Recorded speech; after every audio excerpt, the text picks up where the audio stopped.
नमस्कार। बीए तृतीय वर्ष LEHR सेक्शन की इस वर्चुअल ऑडियो कक्षा में आपका स्वागत और अभिनंदन। प्रिय छात्रों, आज हम प्रथम प्रश्न पत्र के जो एक मूल विषय है, हमारे प्रथम प्रश्न पत्र का जो मूल विषय है वो आधुनिक काव्य का सफर या आधुनिक हिंदी की आधुनिक कविता। तो इसमें शब्द आता है आधुनिकता। तो मैं अपने अगले 2 कालांश में आपसे इसी शब्द पर चर्चा करूंगा। इसी शब्द के बारे में अपन क्या दृष्टियां हैं, क्या अर्थ है, क्या शैलियां हैं, क्या व्यवहार हैं, क्या प्रयोग हैं, इन पर हम बात करेंगे। आइए हम सबसे पहले जानने का प्रयत्न करें कि आधुनिकता शब्द का अर्थ क्या है और प्रचलन कैसे हुआ। देखिए, मनुष्यता के इतिहास में फ्रांस की क्रांति, औद्योगिक क्रांति, अमेरिकी क्रांति और ज्ञानोदय, जिसे एनलाइटमेंट कहा गया है, ये वो घटनाएं जिन्होंने मध्यकालीन धुंधलके में लिपटी मानवीय चेतना को एक तरह से उन बंधनों से मुक्त किया जिनकी जकड़न में वो थी। हम ये कह सकते हैं कि एक प्रकार से इसने सोई हुई मानवीय प्रज्ञा को चैतन्य प्रदान किया, मानव मन के अंतरतम में छिपी भावनाओं और मूल्यों को स्वच्छंद विकास के लिए अवसर दिया। आधुनिकता हिंदी में शायद अव्याख्येय बनते जा रहे शब्दों की श्रृंखला में बनकर उभरा। अव्याख्येय में इस अर्थ में कह रहा हूं कि जिसकी आज तक व्याख्याएं जारी है। अभी भी आधुनिकता शब्द की व्याख्याओं को लेकर विद्वानों में नाना प्रकार के समूहों में पर्याप्त विमर्श, चिंतन और मनन मंथन चलता रहता है। असल में यह अव्याख्येयता की स्थिति केवल इसलिए कि हम हमारे पूरे परिदृश्य में आधुनिकता और आधुनिकतावाद को समरस समझकर विचार विमर्श करते हैं। वास्तव में आधुनिकता का अपना एक व्यापक अर्थ है। आधुनिकतावाद एक विशिष्ट साहित्य कलागत आंदोलन के अर्थ को, प्रकृति को ध्वनित करता है। अपने सही अर्थों में आधुनिकता एक तरह से युग की जागरूकता का ही एक परिणाम है। एक प्रसिद्ध विद्वान हुए बिसेंट बेकली, वो कहते हैं कि आधुनिकता का स्रोत चिंतन, जीवन की म्रियमाणता से मुक्ति यानी वर्तमान की उपस्थिति और जीवन से सीधा साक्षात्कार है। वहीं एक दूसरे विद्वान है हर्बर्ट रीड, बहुत ही प्रसिद्ध विद्वान है, और उनकी एक पुस्तक है आर्ट नाउ लंदन 1933 में जो उन्होंने लिखी। वो कहते हैं कि यह न तो पूरी तरह पलट देना है और न ही पूरी तरह से पीछे मुड़ना है या पीछे लौटना है। यह कथन, रीड का यह जो कथन है, मनुष्यता के इतिहास में आधुनिकता को एक विचलन के रूप में देखना है। इसी विचलन ने प्राचीन युग को अंधेर युग से और अंधेर युग को मध्य युग से अलग किया था। एक विद्वान और हैं वॉलेस स्टीवेंसन। वो ये कहते हैं कि इसके लिए यथार्थ को अपनी कल्पना में अवस्थित करने, मैनरिज्म, अंतर्मुखीयता, शैल्पिक प्रयोग, आंतरिक स्वसंदेह, स्वात्म चेतना आदि को हम आधुनिकता की मुख्य प्रवृत्तियों के रूप में देख सकते हैं। यानी हम कह सकते हैं कि आधुनिकता एक ऐसा स्थान है जहां भिन्न संरचना और संगठन अपने पारंपरिक अर्थों में ध्वस्त हो जाते हैं।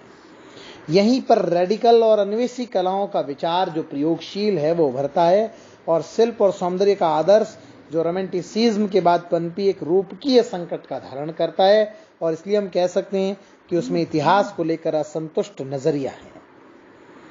एक विद्वान ने तो यहां तक कहा कि आधुनिकतावादी आंदोलन अपने व्यवहार में अतीतहीन आंदोलन था।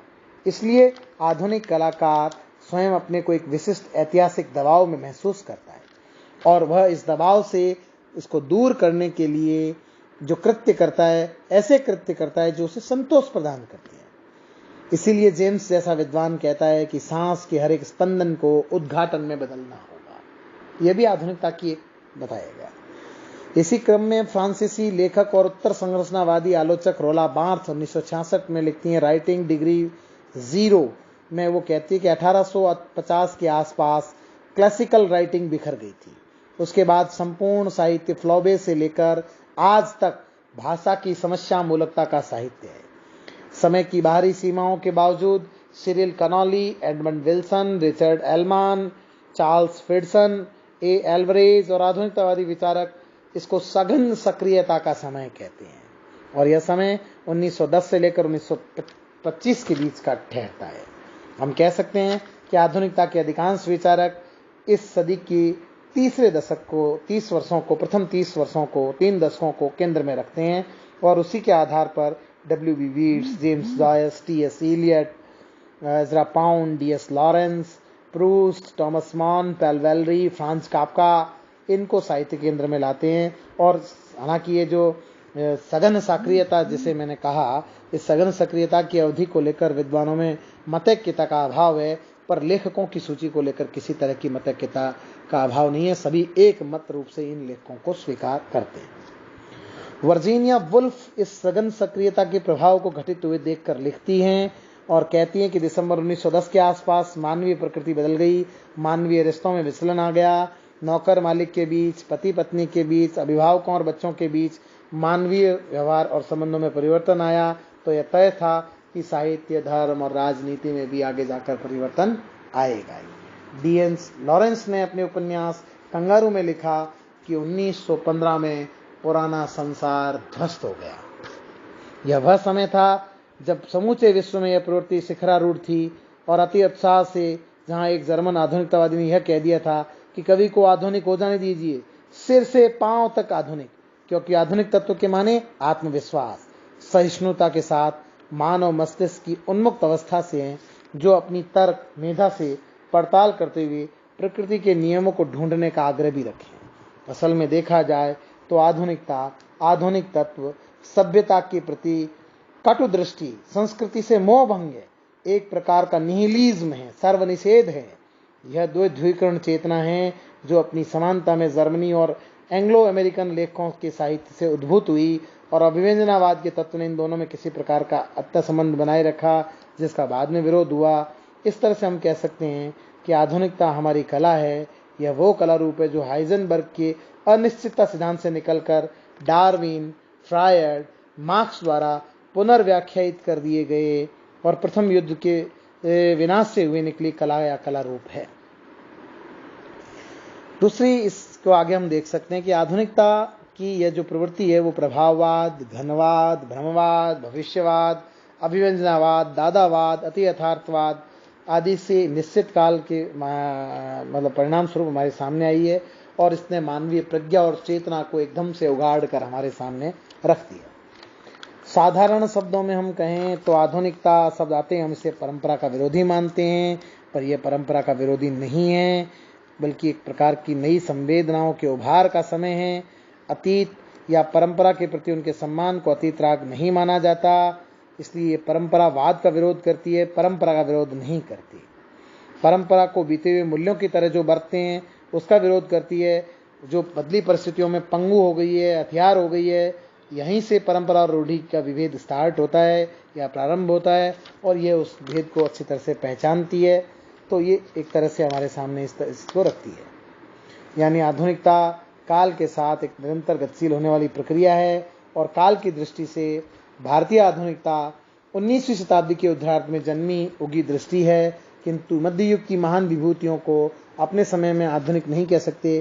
क्यों नहीं कह सकते? कह सकते हैं क्योंकि उन्होंने अपने समय में पुरानी परंपराओं, रूढ़ियों, बोधे सिद्धांतों, जीवन मूल्यों के प्रति सजग होकर उन भेदों को, स्तरीय भेदों को चुनौती दी। तो आज के अपने इस कालांश में मैंने आपसे पर्याप्त विषय पर चिंतन किया, इस विषय पर चिंतन किया कि आधुनिकता का अर्थ क्या है। अब जब मैंने ये बताया कि कैसे आधुनिकता विकसित हुई, कैसे विभिन्न इसके जो पैरोकार विचारक हैं उनके विचार इसको व्याख्यायित कर रहे हैं, और मैंने आपको बताया कि सघन सक्रियता के काल को लेकर तो विद्वानों में कुछ मतैक्यता का अभाव है, लेकिन आधुनिकता को आरंभ करने वाले लेखकों को लेकर, उसकी सूची को लेकर किसी में कोई मतैक्यता का अभाव नहीं है, सब एक है। अपने अगले कालांश में मैं आपसे साहित्य में आधुनिकता से अभिप्रेत अर्थ और व्यवहार पर बात करूंगा।